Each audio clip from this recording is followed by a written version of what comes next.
Tudo da Canção Nova em um só lugar. Canção Nova Play. Levanta-se Deus, pela intercessão da bem-aventurada Virgem Maria, de São Miguel Arcanjo e de toda a milícia celeste, que sejam dispersos os seus inimigos e que fujam da sua face todos os que vos odeiam. No nome do Pai, e do Filho, e do Espírito Santo. Amém. Vai encontrando o seu lugar. Vamos cantar bem suave.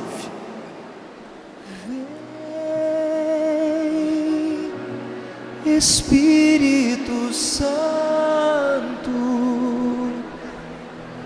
com teu poder, toca meu ser, fluir em mim.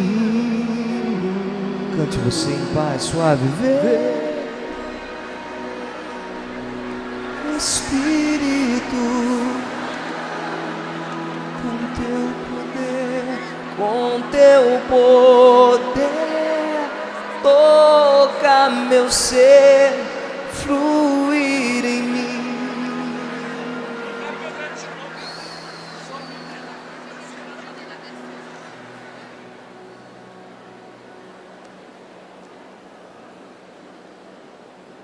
Eu gostaria de convidar você que trouxe a palavra de Deus a tomar comigo o Evangelho segundo São Lucas, no capítulo 7, a partir do versículo 11. Lucas 7, 11. Você pode ir aquietando o seu coração. Vamos fazer um grande silêncio agora. Se existe alguém perto de você conversando, diga para essa pessoa assim, ó, shh. Cala a boca, mané.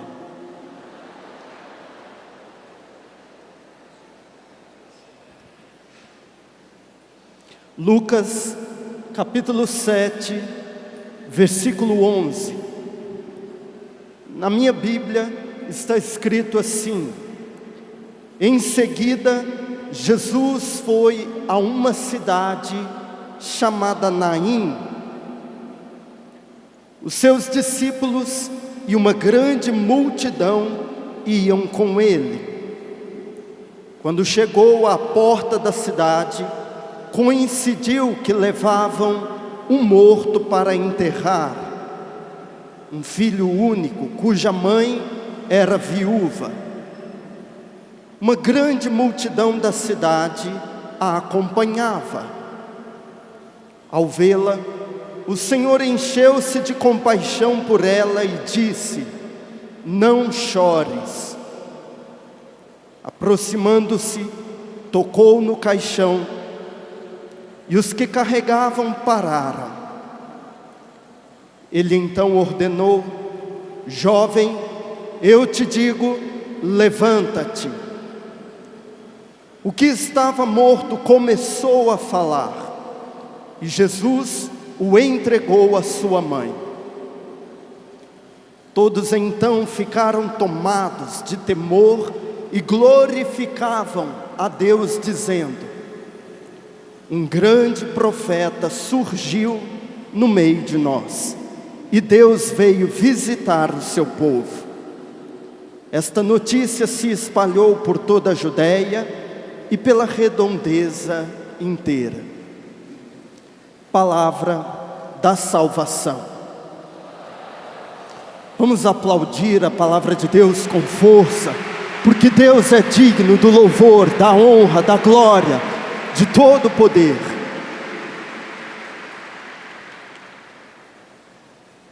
Meu querido irmão e irmã, nós estamos aqui diante de um milagre estupendo, feito pelas mãos de nosso Senhor. Se você toma o Evangelho nas mãos e você acompanha o itinerário da missão de Jesus, você percebe que a passagem que está anterior a esta, que nós acabamos de proclamar, diz que Jesus curou o servo de um centurião romano, ali na cidade de Cafarnaum. Veja bem, tratava-se de um centurião romano, um funcionário público e, portanto, uma pessoa muito importante, uma pessoa rica. E Jesus fez por ele um milagre muito difícil. O seu servo estava às portas da morte, ele estava definhando, estava agonizando. E quando ele disse: Senhor, eu não sou digno de que o Senhor entre na minha casa, mas diga uma palavra e o meu servo ficará curado. Naquele momento, Jesus se admirou da fé daquele centurião, e diz a palavra que aquele homem ficou curado. Veja, um milagre muito difícil para uma pessoa muito importante. Mas na sequência diz que Jesus saiu de Cafarnaum, e ali a 33 quilômetros, Jesus se dirigiu para a cidade de Naim. A cidade era menor, Cafarnaum era uma cidade grande. Naim, tadinha de Naim, custava aparecer no mapa. A pessoa era inferior, era uma viúva. Gente, na época de Jesus, desculpa dizer, mas é verdade, as mulheres não tinham muita valia. A mulher não servia para muita coisa, a não ser para servir o marido como patrão e para gerar filhos para casa. E aquela mulher ainda por cima era uma viúva, sozinha no mundo. Tudo que ia restar para aquela mulher seria a prostituição e a mendicância. Veja, a cidade era menor, Naim, Cafarnaum. A pessoa era diferente, não era importante. Jesus tinha acabado de fazer um milagre para um servo do Império Romano, e agora ele estava diante de uma mulher viúva. Mas o milagre, ele precisava ser muito maior, porque se ao passo que em Cafarnaum Jesus curou um servo que estava agonizando, ali em Naim ele estava diante de uma pessoa que já tinha morrido. Pois aqui eu quero trazer a primeira verdade deste texto sobre nós. Você pode ter chegado aqui dizendo assim: ah, padre, eu sou de uma cidade que nem se encontra no mapa. Eu sou um Zé Mané. Eu vim de um lugar que ninguém sabe onde fica. Eu sou uma pessoa lascada na vida. Eu não tenho dinheiro, eu ando de bicicleta, eu ando de metrô. Eu sou uma pessoa que rala o dia inteiro, não tenho nome, não tenho beleza, eu sou uma carniça.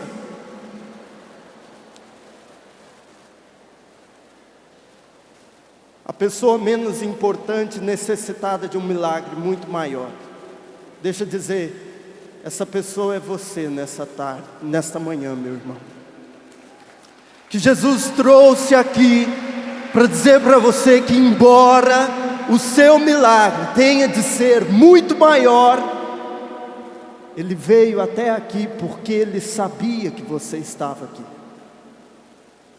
Vou dizer para você que você, embora não pudesse ver, quando você subiu ali na chácara de Santa Cruz, seja de charrete, de ônibus, de bicicleta, sei lá de que você veio, você não podia ver, mas o Pai do céu estava já lá na entrada, e ele estava olhando você e estava pensando assim: caramba, que ótimo, que bom, ele veio, porque Deus estava esperando você, embora diante do mundo você fosse um ninguém, mas Deus queria muito que você estivesse aqui. A palavra de Deus diz assim: Deus nos predestinou desde antes da criação do mundo, para que nós fôssemos santos e irrepreensíveis diante dele. Sabe o que isso quer dizer?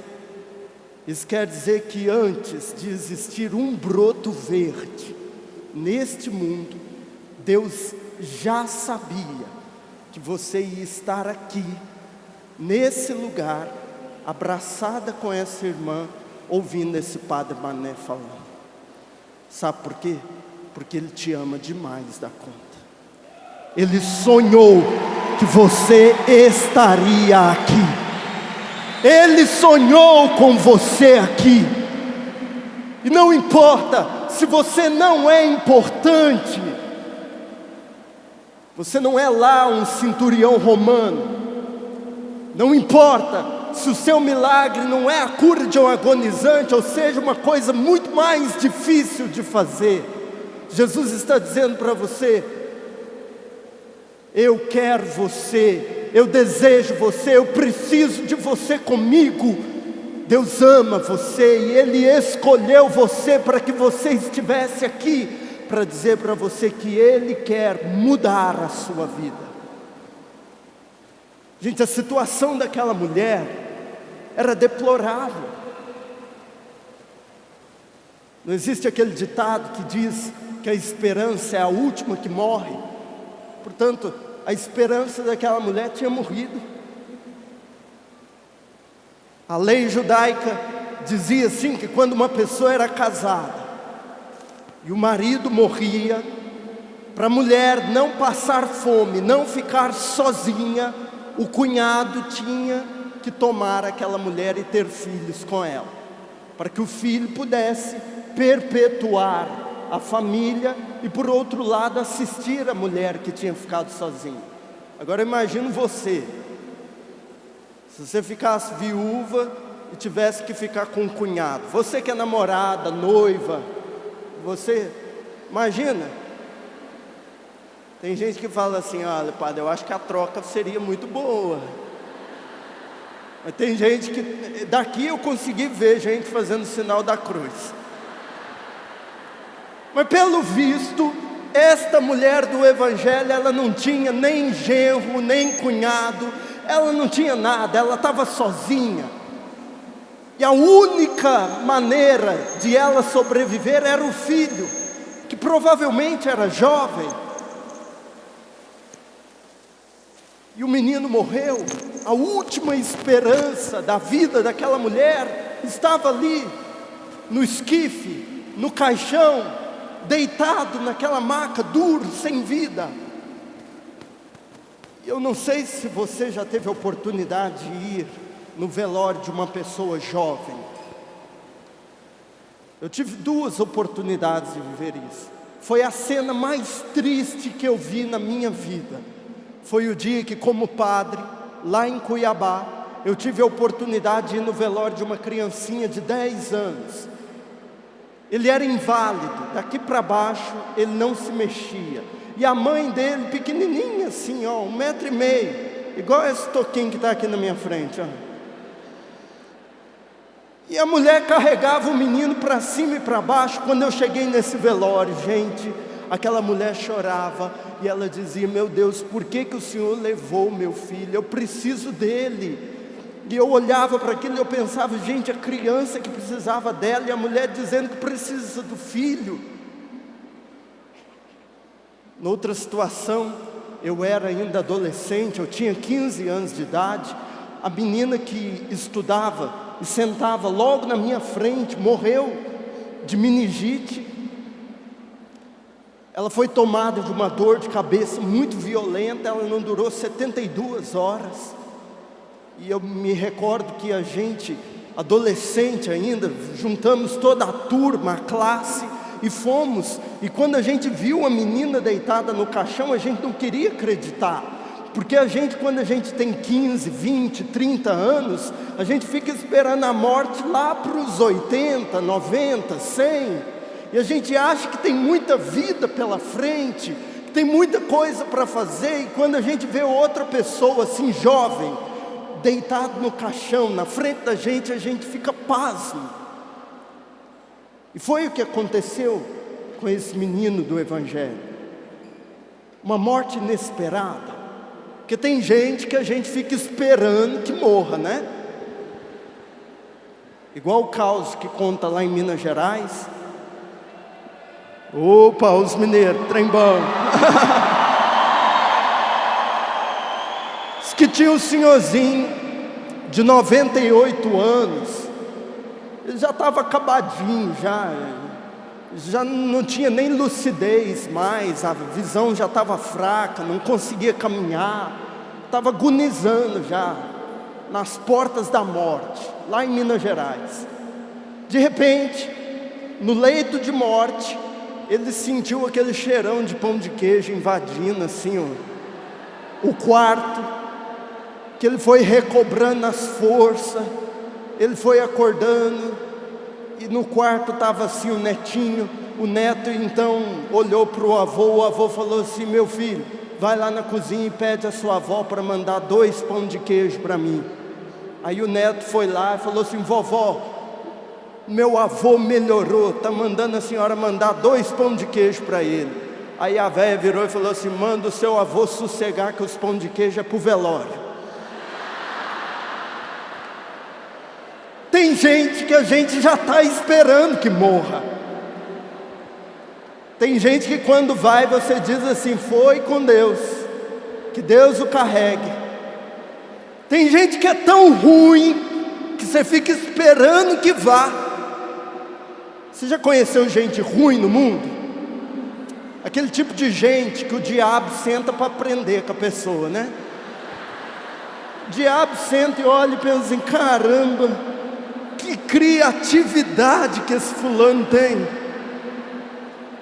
E quando morre, o fé da mãe deu tanto trabalho na vida que a gente diz assim: graças a Deus que foi. Agora, quando é uma pessoa que a gente ama, quando é uma pessoa que a gente quer bem, quando é uma pessoa que não se está esperando que morra, gente, essa era a situação daquela mulher. Ela foi pega desprevenida pela morte do filho dela. E o menino estava ali diante dela e não tinha o que fazer. Eu não sei se você já viveu isso, mas um desânimo mortal que te paralisa de viver e de ser aquilo que Deus quer que você seja. Desânimo de namorar. Parece que a minha vida afetiva morreu. Eu não consigo gostar de ninguém, porque afinal de contas já fui tão chifrado que eu não consigo nem andar com a cabeça erguida. Desânimo de estudar.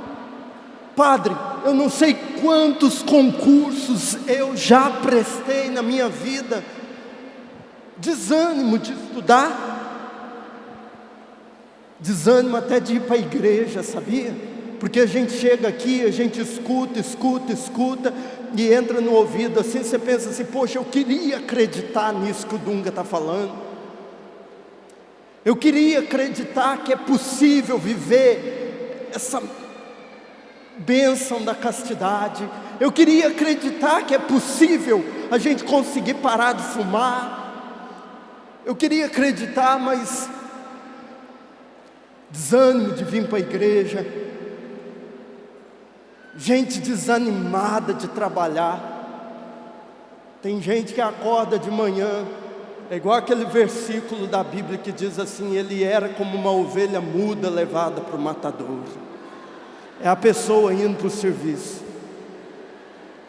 Gente desanimada, morta em pé. O Evangelho está falando de uma morte em vida. Gente, deixa eu dizer para você, durante 20 anos de PHN, muitos de nós que nos propomos a viver a vida de Deus, chegamos aqui com 20 anos de PHN assim, mortos, descrentes. Quantas vezes eu, como padre, sabe o que eu sentia quando eu subia aqui? Claro, eu quero que você me entenda bem, mas você sabe quando um palhaço sobe no picadeiro e ele conta aquela mesma piada 300 vezes e todo mundo ri, mas o palhaço já sabe o que ele falou, e aquilo não é novidade para ele, e todo mundo sai feliz e depois ele vai para o camarim para tirar a maquiagem. Eu, como padre, já vivi isso. Não que o Evangelho fosse uma palhaçada e que eu tivesse aqui simplesmente para contar piada. mas eu vim aqui e cheguei ali atrás e disse assim: poxa, mas por que tudo aquilo que eu disse no microfone não funciona também comigo? Por que eu mostro o caminho para um monte de gente e a hora de eu trilhar o caminho parece que não acontece? Por que o Evangelho não funciona comigo? Por que eu venho no PHM todo ano, e todo ano eu jogo a droga na lixeira da Canção Nova, e saindo daqui, na próxima parada de ônibus, eu recebo de novo a cocaína? Por que eu venho todo ano para a Canção Nova, recebo oração, confesso, comungo na missa do PHN, e chega lá na minha cidade, eu já não posso comungar mais, porque eu já pequei no meio do caminho? Gente sem alento, gente sem esperança, gente que morreu e se contentou em viver na mediocridade, já que não tem outro jeito mesmo, já que eu sou feio, pobre, mal acabado, deixa eu viver a vida que eu tenho. E se contentou a ter vida de cachorro. Sabe como é vida de cachorro? Nascer, crescer, reproduzir e morrer. Nivelou a vida nisso. Não tem uma expectativa, um sonho, um projeto, não é ninguém, não estuda nada, não faz nada, e a pessoa se contentou a ser medíocre. Sou pobre mesmo, sou feio mesmo, não sou ninguém. Aí a pessoa não faz nada para ajudar a natureza, não passa um batom, não faz uma escova agressiva, não passa um gel.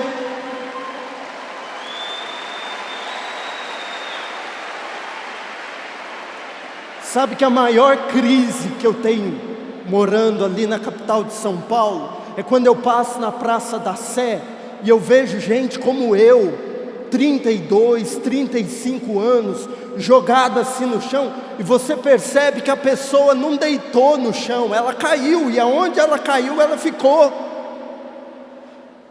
Gente cuja existência virou um fracasso. Vida de cachorro. Nascer, crescer, reproduzir e morrer. Pois hoje, meu irmão, eu queria que você cantasse de todo o coração aquele hino maravilhoso. I'm not dog no.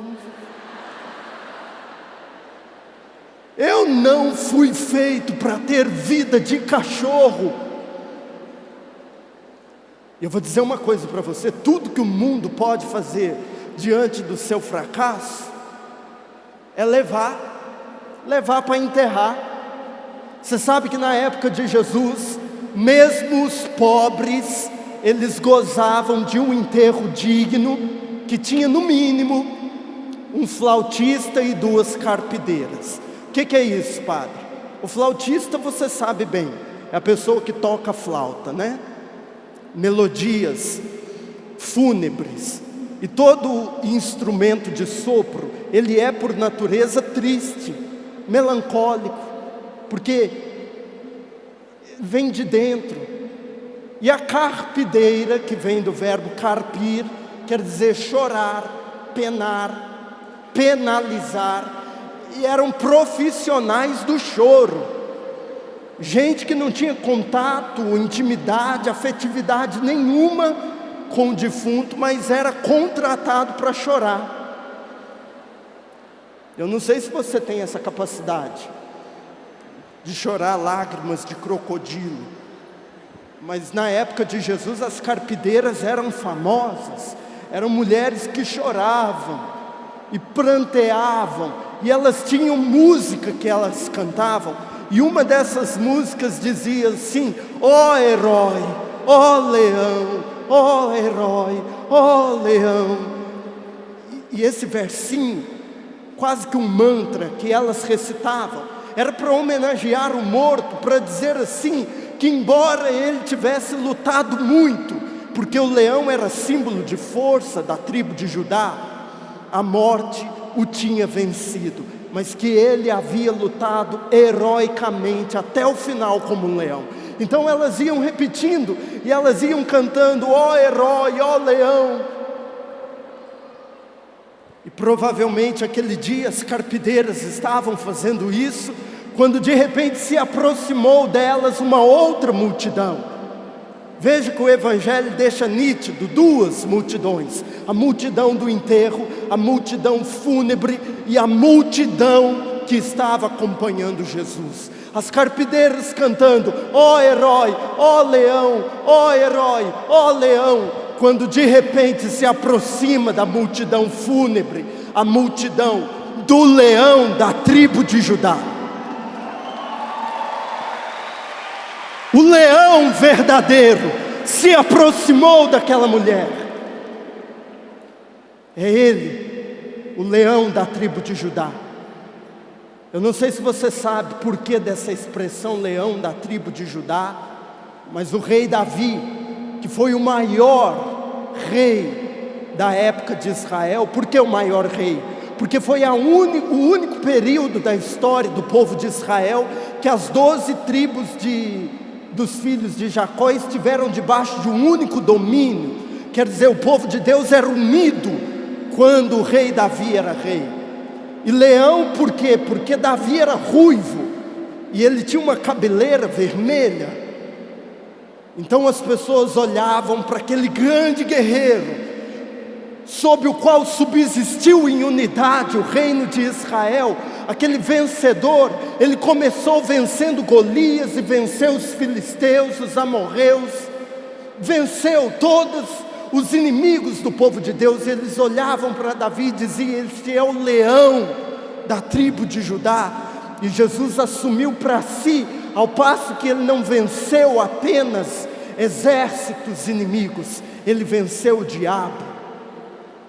E a fé da igreja diz, um texto bonito que nós lemos no sábado santo, no sábado de aleluia, diz que quando Jesus morreu na cruz, e ele então fez aquilo que nós recitamos no credo, ele desceu à mansão dos mortos. Aquele texto da liturgia das horas diz que ali no inferno, Jesus rugiu como um leão. Eu fico imaginando as coisas. Pega essa música que o Valmir lançou agora, que diz que se abram os portais eternos, que abram-se as portas eternas. E eu fico imaginando o portão do inferno, tipo portão de cemitério, sabe aquela coisa tenebrosa, aquele portão grandão assim? Eu imagino aquele cortejo de anjos, de arcanjos, e Jesus glorioso descendo no inferno, e de repente aquele portão abre, e quando o portão abre, Jesus faz pá! E o diabo lá dentro diz assim: que tiro foi esse, viado?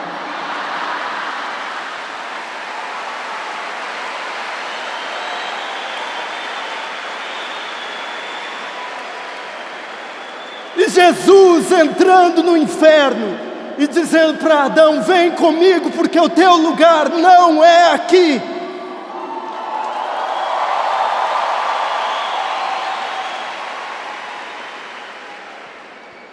Sabe, irmão,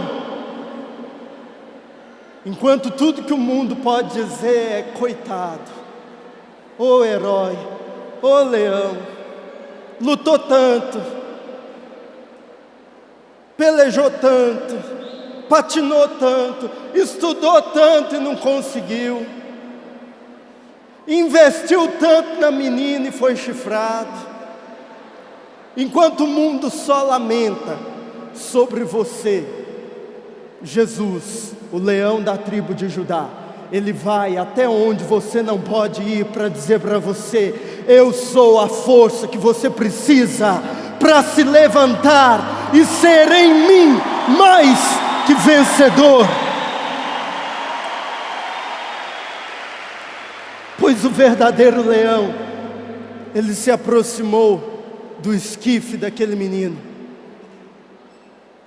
Ele se aproximou da padiola, da maca, onde estava o morto. E você sabe que naquela época não era caixão como os nossos. A pessoa ia numa maca, toda enrolada num lençol, e depois de enrolar no lençol, eles amarravam o tornozelo, a cintura, amarravam o pescoço e colocavam um lenço sobre a cabeça. Pois diz o Evangelho que Jesus aproximou e tocou. Aquilo já era motivo de impureza. Jesus estava desde então completamente impuro.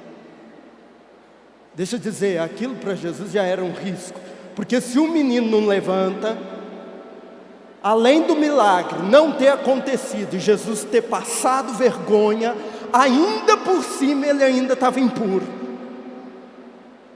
Veja, Jesus arriscou.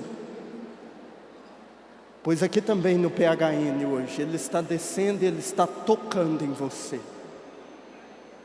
A palavra de Deus diz assim: pois Ele, subsistindo de forma divina, não se apegou ao ser igual a Deus, mas desceu, assumindo a condição humana e fazendo-se homem, e se esvaziou ainda mais, morrendo como um escravo na cruz.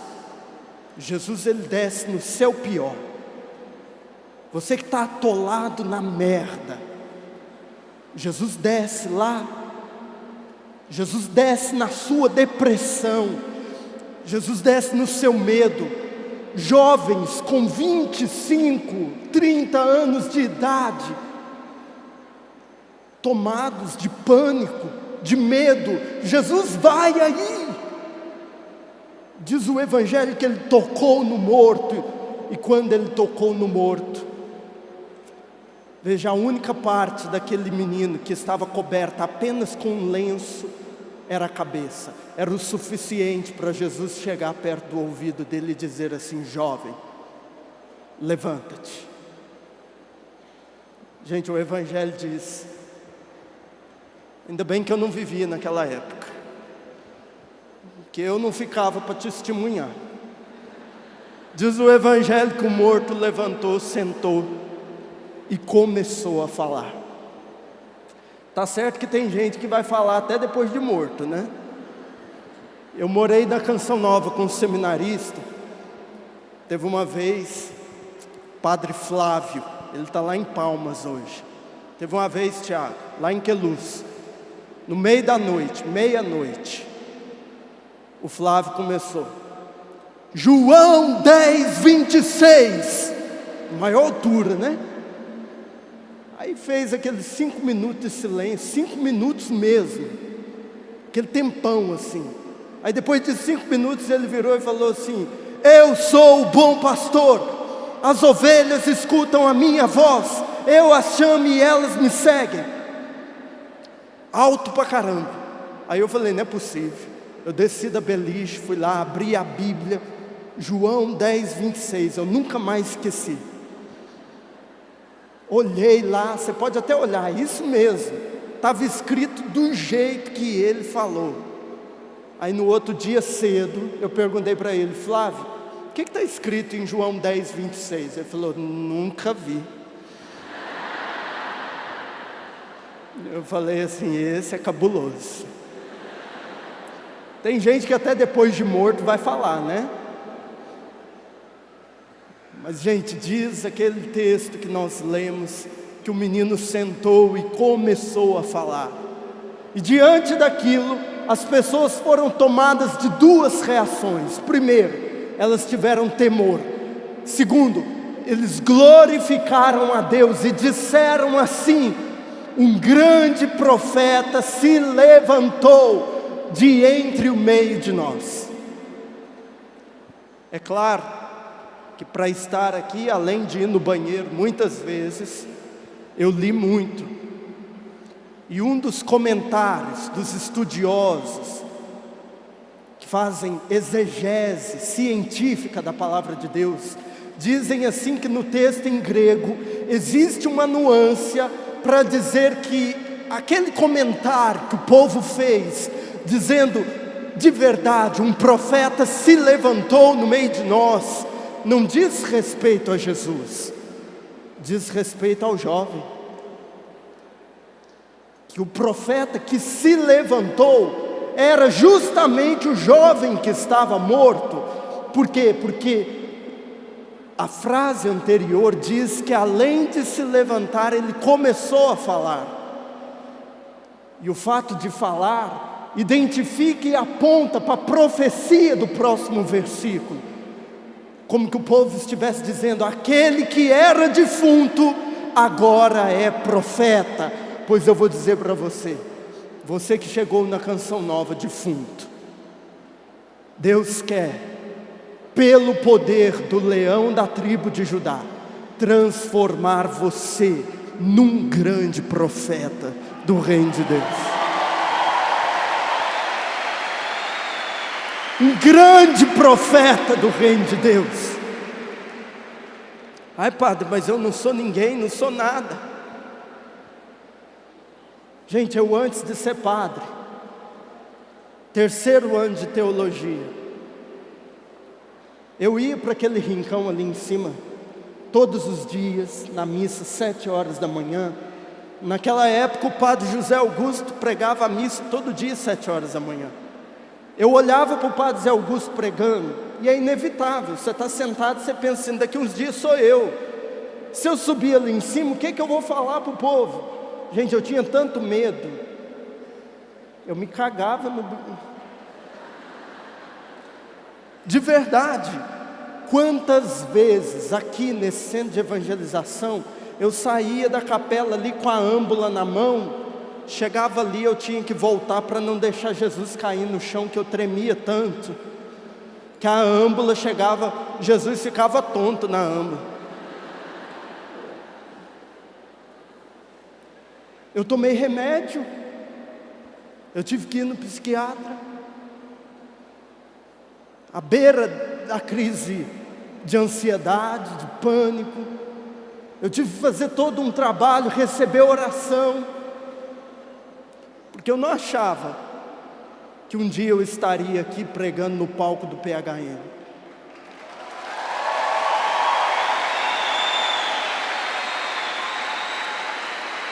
Eu não imaginava isso, porque há uns tantos anos atrás, há 15 anos atrás, quando o PHN ainda tinha 5 anos só, eu era um de vocês que estava aí sentado com 15 anos, parecia um pirulito, só tinha cabeça e orelha.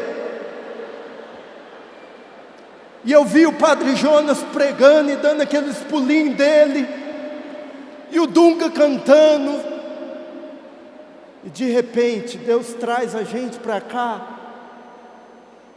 aquele salmo que diz assim: o Senhor, Ele retira do lixo o indigente, e levanta o pobre, e o coloca num lugar de muita honra e distinção, Ele o coloca num trono diante do seu povo.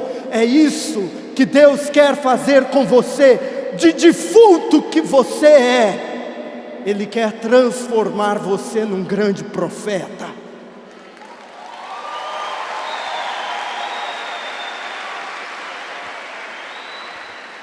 Porque o profeta, ele é ungido por isso.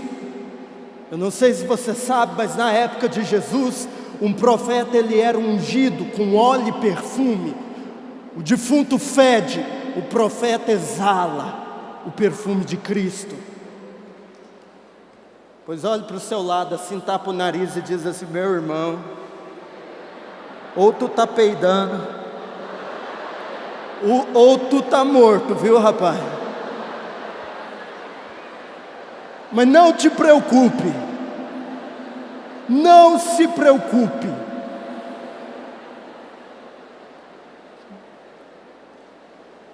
O seu fedor vai passar rapidinho. Porque neste lugar está entronizado no meio de nós aquele que transforma o mendigo em profeta, o leão da tribo de Judá.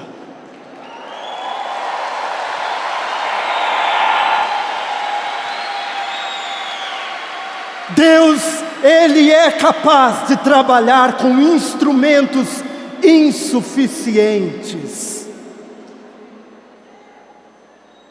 Pois a palavra diz: Deus usa as coisas loucas deste mundo para confundir as sábias, as fracas para confundir as fortes, as desprezíveis para confundir aquelas que são. Foi por isso que Ele escolheu você. Foi por isso que Ele escolheu você, para provar para o mundo que nós trazemos dentro de nós esse tesouro em vasos de barro, para que a excelência do poder seja dele e não nossa. Foi por isso que Ele te escolheu, para que você seja profeta dele. Mas eu vou dizer uma coisa para você: será impossível você ser profeta de Deus se você não amar muito Jesus, porque pecador você vai continuar sendo. Você vai sair daqui do PHN, você vai continuar sendo feio, você vai continuar não tendo diploma até que você lute por ele, você vai continuar com o mesmo trabalho, você vai continuar com a mesma vida, você vai continuar escutando pregações e sendo tentado a imaginar que aquilo não funciona com você. Mas se no seu coração tiver um ardor, uma paixão por Jesus, Ele vai transformar você num profeta. Porque o PHN, ele diz de uma negativa. PHN diz: por hoje não. Mas eu não sei se você já percebeu, todas as vezes que a gente se centra no não, parece que a gente só faz cair. Não, não vou fazer, não vou fazer, não vou, não quero, não posso, não vou, vou e caio. Eu caio. Porque apesar do PHN ser uma negativa, ele só funciona se você disser: por hoje eu vou amar Jesus de todo o meu coração, mesmo sendo mulambo, mesmo sendo pecador, mesmo sendo essa carniça, mas eu vou amar Jesus de todo o meu coração.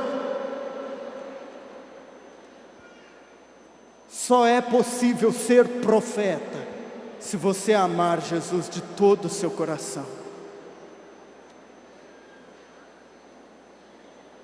Para dizer para você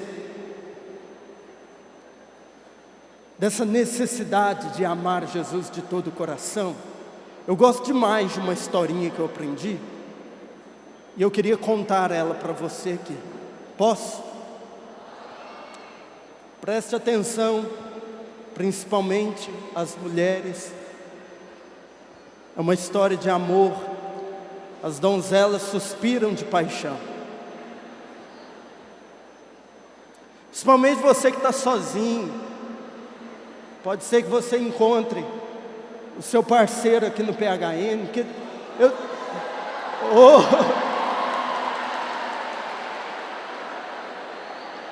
porque tem menina que chegou aqui dizendo assim: padre, eu já vou fazer 30 anos.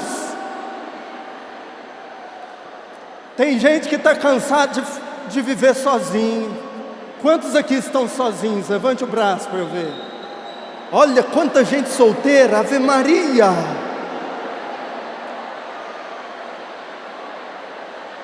Escuta, tem gente aqui no meio de nós que está igual o Chaves vendendo que suco de tamarindo. Senhorita, quanto você quer? Ah, eu quero um copo. Conversando sozinho faz tempo.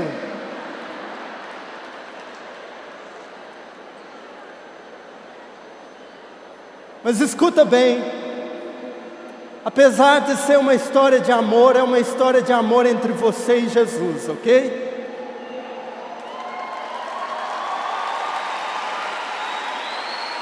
Porque afinal de contas, para você achar alguém que presta para namorar e casar, primeiro você tem que ser um amante de Jesus, porque senão você não vai achar ninguém que preste.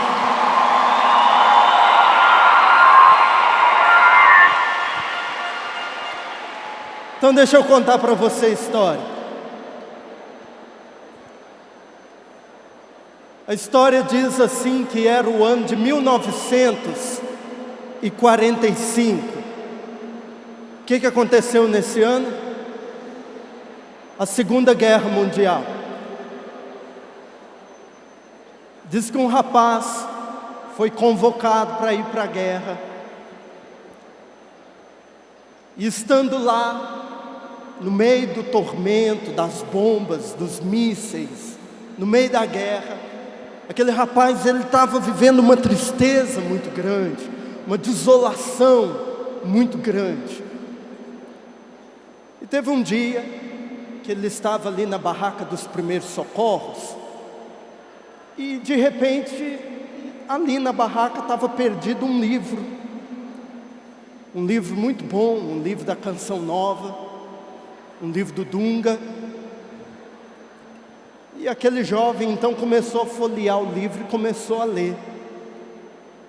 E aquele jovem então começou a perceber que o livro estava ajudando ele a vencer aqueles tormentos da guerra. Estava sendo muito bom para ele. E um dia, folheando o livro, ele percebeu que na orelha do livro, assim, na contracapa, tinha o nome de uma mulher e um endereço. E ele pensou assim, certamente é o nome da antiga dona do livro. E ela deve ter doado para fazer algum bem para alguém. E como fez bem para mim, eu vou arriscar de escrever uma carta agradecendo a mulher por aquilo que ela fez. E assim ele fez. Ele escreveu a carta, enviou, e para surpresa daquele rapaz, a carta teve retorno. E era uma mulher, a dona do livro, e eles começaram então a trocar correspondência. O cara escrevia, ela respondia, ela dizia alguma coisa, o cara comentava, e carta ia, carta vinha. Ele começou a perceber que as cartas da mulher estavam ajudando ele mais do que o livro. Porque afinal de contas a mulher escrevia muito melhor do que o Dunga. E ele começou a perceber mais que ele estava ficando apaixonado por uma mulher que ele nem sabia quem era, não tinha nem foto. Aí ele pensou assim, bom, na próxima carta eu vou pedir ela para mandar uma foto, para eu ver se vale a pena investir, né? Aí ele mandou, a menina recebeu, olhou para aquilo e disse assim, eu não quero que ele goste de mim pelo fato de eu ser bonita ou de eu ser feia. Eu quero que ele goste de mim por aquilo que eu sou.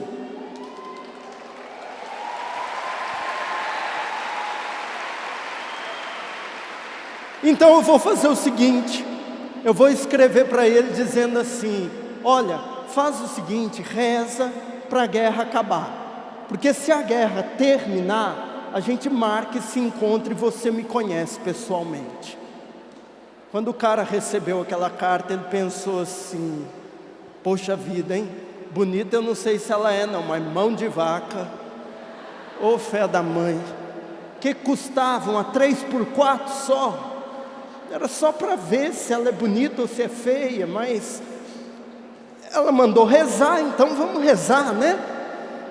E o cara nem era muito religioso, nada, mas ele começou a rezar, Pai Nosso, Ave Maria, crê em Deus Pai, novena, trezena, tudo que tinha ele rezava. Ele rezou tanto que a guerra acabou. Aí o dia que a guerra acabou, ele mandou um telegrama para ela e disse assim, olha, a guerra está acabando e eu vou voltar para casa. Vamos marcar da gente se conhecer? E a menina falou assim, ok.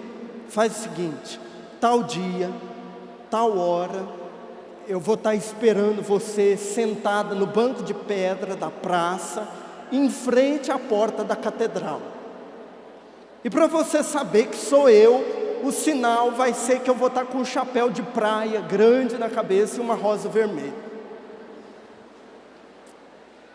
Aí chegou o dia marcado, o cara se arrumou, tomou aquele banho, passou um gel cola na cabeça, um axé no sovaco, e foi para a praça. Quando ele chegou lá, de longe, o que ele avistou? O chapéu, é claro, o chapéu com a rosa vermelha. Naquilo que ele viu o chapéu, que ele foi para atravessar a rua, ele já sentiu, né? A barriga ruim, as borboletas, tudo, as tripas grossas engolindo as finas, os joelhos tremendo, a perna bamba. No que ele foi atravessar para ir até o encontro da mulher, do lado dele assim passou uma outra mulher, cutucou-se no ombro dele, que ele olhou. Era uma morena, gente. Uma morena alta, bonita, escovada. Tinha feito escova agressiva, isso mesmo. Cheirosa pra caramba, aquele vestido, toda bonitona, turbinada. A mulher filé mesmo, bonita. E a mulher cutucou nele e disse assim: escuta, será que você pode me ajudar a levar essa mala pesada aqui no 3º andar daquele prédio? Aí no que a mulher pediu o favor, ele olhou para a do chapéu. Quando ele olhou para a do chapéu estava de costas, ela virou de esgueio assim. O que ela virou, gente? O cara só fez o nome do pai de São Jorge. A mulher era muito feia. Era uma véia, não é toda véia que é feia não, mas essa era destruída, viu? Toda acabada, enrugada, destruída. A mulher era tão feia que ela devia de ter no mínimo CC, mau hálito e frieira. Aí que ele olhou para a véia, olhou para a morena. Sabe aqueles 5 segundos que você pensa na vida inteira? Igual filme, que ele fez uma viagem assim, foi lá na guerra. Aí ele pensou assim: poxa vida, acabei de chegar de uma guerra, e lá, quem me ajudou muito foi essa fedorenta dessa véia. Sacanagem, eu não posso fazer isso com ela. Aí ele olhou para a morena, bonitona lá, e disse para ela assim: olha, faz o seguinte, está cheio de gente aqui, pede outra pessoa para te ajudar, porque eu estou com um compromisso muito urgente e eu não posso atrasar. Aí ele deixou a bonitona ir embora e foi lá na véia. Quando ele chegou lá na véia, que ele cutucou na véia, a véia olhou para ele assim, meio sem saber o que estava acontecendo. Ele falou assim: escuta, sou eu, fulano. A véia: quê? Além de tudo era surda. Quê? Sou eu, o rapaz da guerra. Aí ela falou: ah, eu sei quem você é, mas ó, eu vou dizer um negócio para você, eu não sou a pessoa que você está achando que eu sou. É que passou aqui perto de mim uma morena bonita, escovada, bem vestida, e ela me perguntou se eu podia fazer o favor de ficar sentada aqui com esse chapéu na cabeça, e que você ia me procurar, e que se você me procurasse, que era para dizer para você que ela está te esperando lá na lanchonete da esquina para tomar um café com você.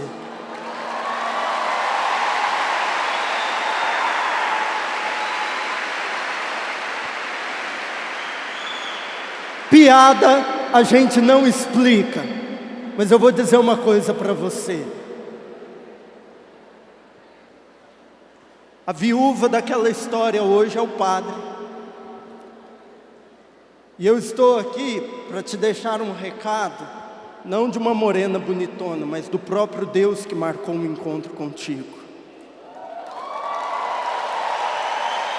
E Ele está dizendo para você que se você aceitar a oferta dele, de passar de defunto a profeta, se você não vir atrás dele por aquilo que ele pode te dar, mas por quem ele é, se você aceitar amar Jesus, não por aquilo que ele pode te dar, mas por quem ele é, que ele está te esperando, e não é na lanchonete da esquina, é no alto céu da glória do reino de Deus, não para tomar um café, mas para cear a ceia nupcial das bodas do Cordeiro.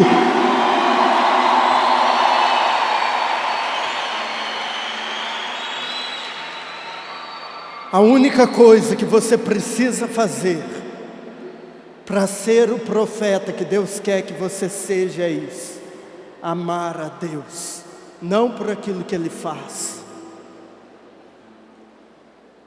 Eu vou amar bastante Deus porque Ele pode fazer eu passar no vestibular. Vou amar bastante Deus porque Ele vai me dar aquela menina que eu estou de olho nela. Eu vou amar Deus porque Ele pode me curar do câncer.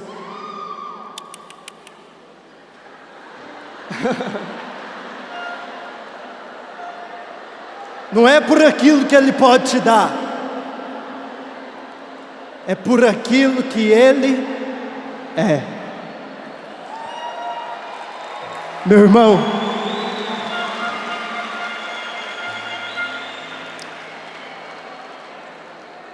não existe nenhum perfume melhor do que o perfume do amor.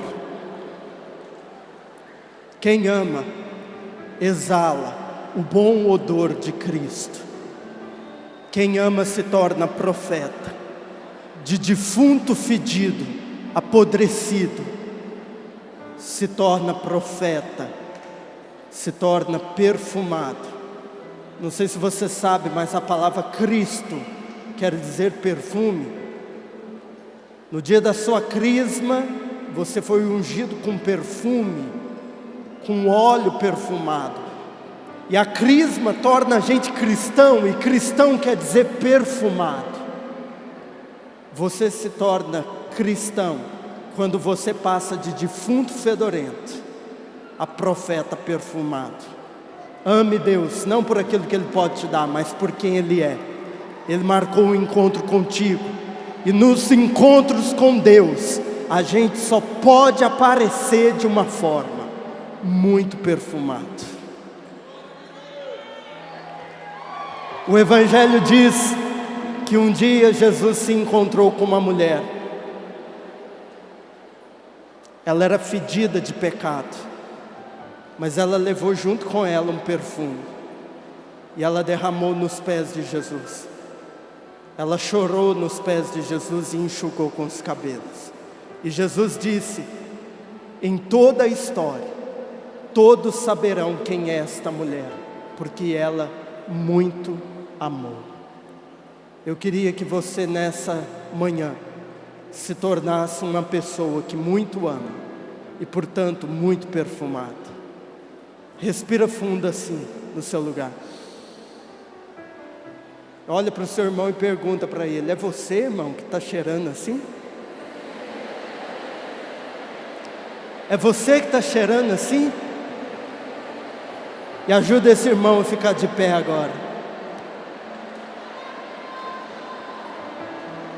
Ajuda o seu irmão a ficar de pé.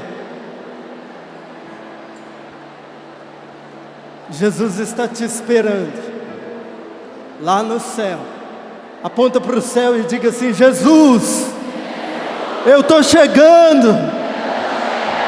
Não é hoje não, mas eu estou indo.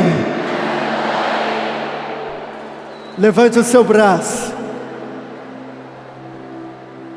Da mesma forma que Jesus entrou em Naim, Ele entra aqui hoje.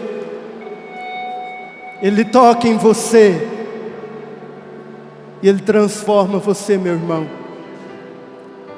de defunto fedorento a profeta cristão que exala o doce perfume de Cristo. Glória a Deus, Senhor. Aleluia. Obrigado, Senhor.